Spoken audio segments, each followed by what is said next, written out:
Welcome to a new video of the Parts channel. Well, answering a question that you have left me: why the flow meter is often dirty with oil? How does the oil get to the flow meter, MAF sensor? Well, you know the FLOWMETER, MAF sensor. Well, look here, this would be the intake air inlet. Here it would have the air filter inside this housing, and this would be the flow meter. Okay, how do the gases get to the flow meter?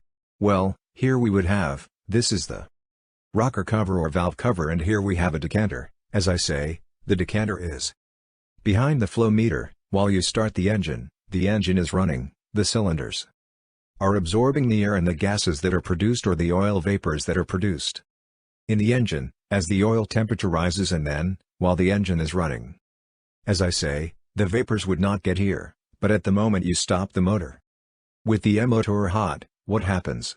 Because already has that absorption of the cylinders, and the gases move, all admission would have no problem getting admission and arrive until the flow meter and clear. To the cool these gases, they liquefy.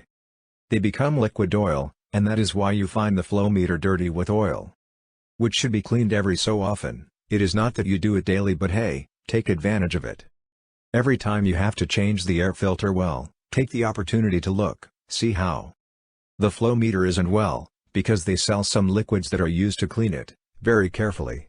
You have to clean it very carefully, because it has very sensitive filaments. Okay, well.